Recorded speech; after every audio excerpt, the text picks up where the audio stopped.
What's up, guys? We're inside today. We're going to be talking about the most common pipe related question I get, and that is, how do you do all those crazy custom corn cobs? I'm going to show you how today. We're going to take this stock Marcus and we're going to make it a little miniature pickaxe. We're going to start in a place you might not expect, the kitchen.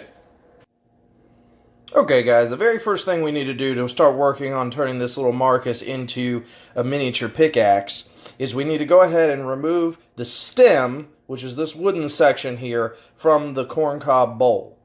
So the very first step, really easy, we're just going to twist out the bit here, the plastic bit. We're going to set that aside for maybe a later modification. Next, we have to take off this little metal ferrule. Now, most of these are just press fit on, so you can usually just get your finger up under there and pry it off. This one wants to be a little stubborn. But yep, just get your fingernail up under there, pry it off. They're just press fit on there. They don't use any adhesive or anything, or they might use just a teeny bit of Elmer's glue, but just a little elbow grease. Pop that off. If it's on there really good, you can get like a flathead screwdriver or maybe your pocket knife and just slide it up under there and just pop it right off, okay? Just pops right off. So, now we've removed the ferrule and the bit. Next, we need to remove the shank. Alright, guys, so here we are. We've got our little Marcus, and we're going to remove the shank from the bowl. Super easy way to do it. You're going to need a really special tool. You probably have one in your house. It's the microwave. Pop that bad boy in there. 10 seconds or so. Pull it out. It's going to be a little bit warm. That's what we're after. When you warm it up, it loosens up the glue that they use to adhere the shank to the stem. Just give it a little wiggle. Pops right out. This one's been smoked before. Not going to need that. This is what we need right now. This is the thing we're going to work on next. Okay, so before we can start altering the shape of this cob, what we need to do is go ahead and fill that hole where the original shank was. So what we're going to use is just a hardwood dowel. You can get a Lowe's, Home Depot, whatever. This is an oak dowel.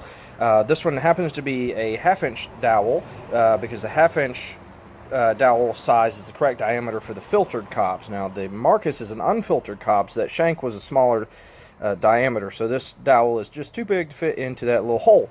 So I could go to the store and get a smaller diameter dowel, but I'm too lazy to do that. So we're just going to take a drill and a drill bit here and just slowly open up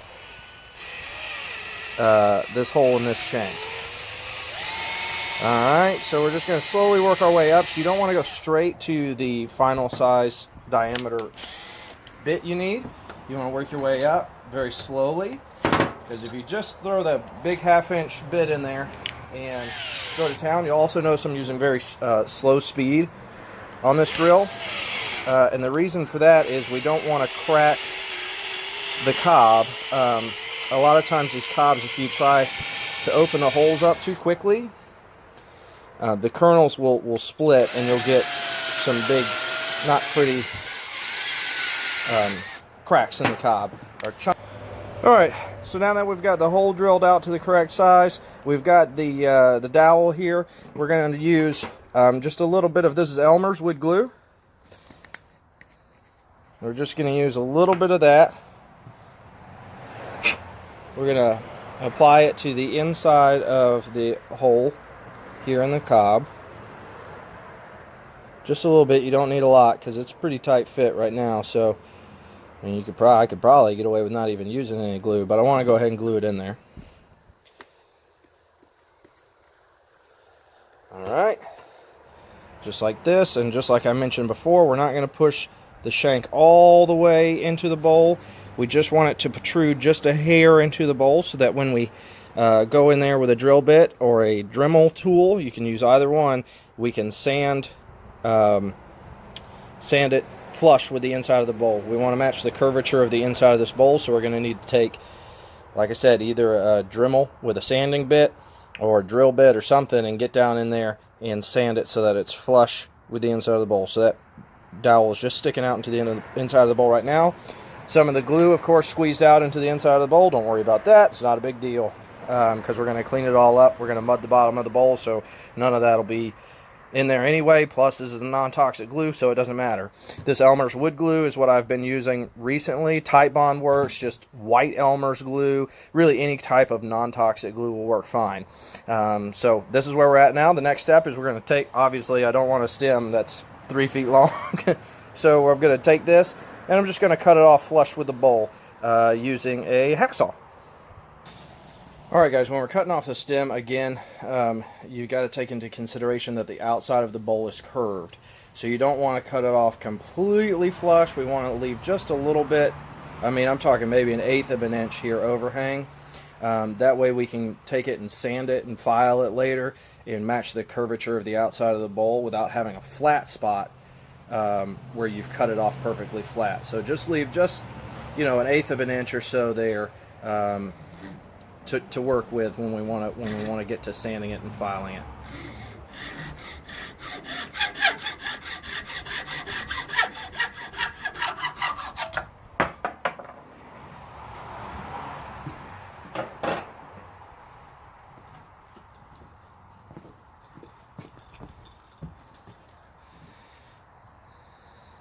So you can see there I've left just a little bit of overhang. That's the same thing you want to do on the inside of the bowl. You want to leave just a little bit extra on the inside of the bowl, probably not even that much, just a little bit extra on the inside of the bowl so that when we sand it, we're going to match the curvature. On this side, we're matching the curvature of the outside of the bowl. On the inside, we're going to match the curvature on the inside of the bowl. That way everything is flush all the way down and you don't have any flat spots on the inside or the outside.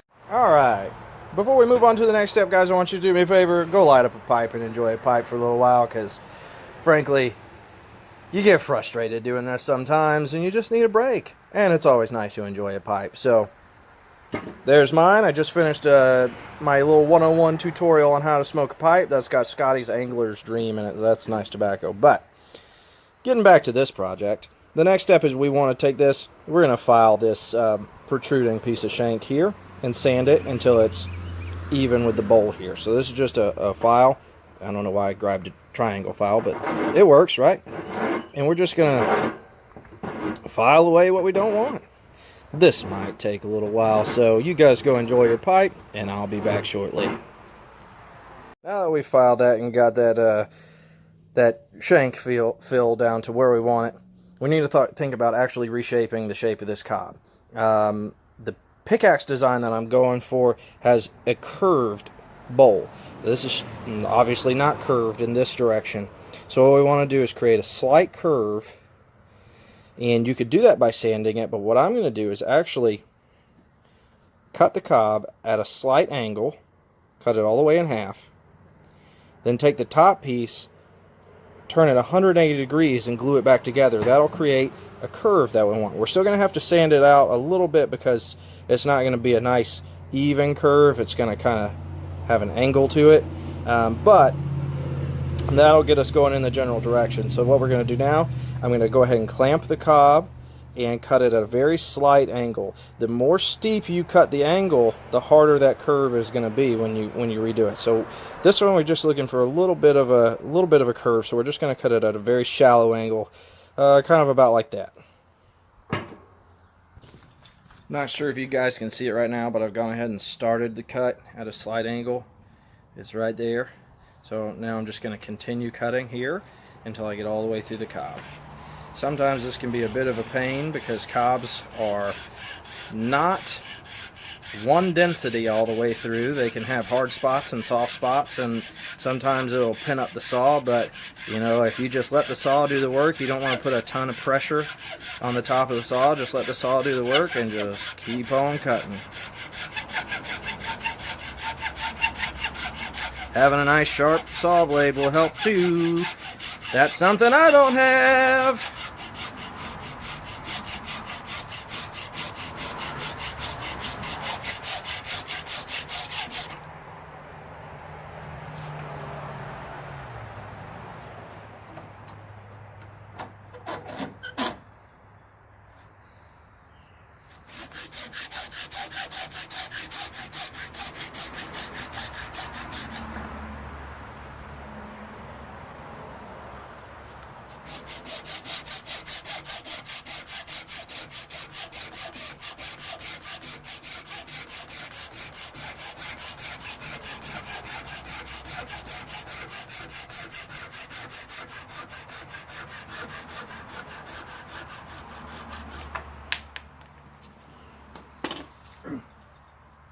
Boom.